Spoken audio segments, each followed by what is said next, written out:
Okay, so you completed your math homework from last night, which was 1.2, and it was on pages 13 and 14. When we meet together, we go over those answers, and since we did not meet, I want to give you a video of your answer key so that you can check over your answers and make sure you did them correctly. So this whole lesson was focusing on the various different ways. When I say various, I mean multiple different ways that you can write numbers. You can write them in standard form, word form, or in expanded form.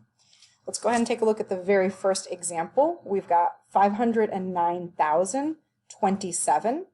In word form, I would write that as 509,000 with a comma and then 20-7.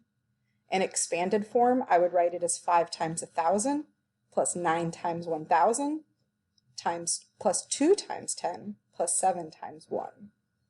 So when you worked on your next set of problems, you were writing the value of the underlined digit, showing you understand place value.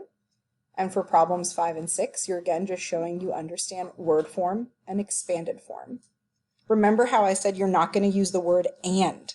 And it means a decimal point. So I would not say 509,027 because that would be incorrect.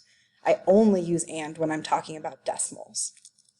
When I compare the 9s at the bottom number for 537,499, you're just again comparing the relationships between those numbers. I'll leave that up there for a couple more seconds so that you can pause the screen and you can check your work as you go. All right, let's take a look at the very back of your homework. The back of your homework focuses on you comparing very large numbers. That's a 4th grade skill. We're also focusing on writing our numbers in word form.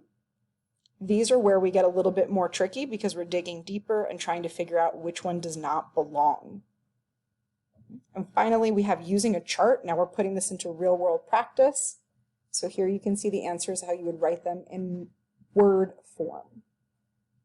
The very bottom, again, we're practicing smaller decimals so that you can compare place value of the tenths and the hundredths place. I'll leave this for a few more moments in case you need to pause the video.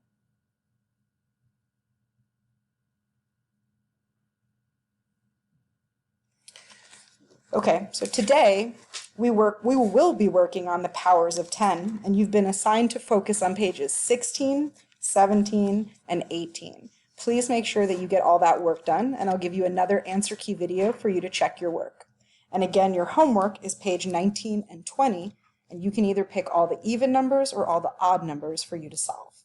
Thank you guys for being so helpful and supportive when our plans changed. I appreciate all of you. Thank you.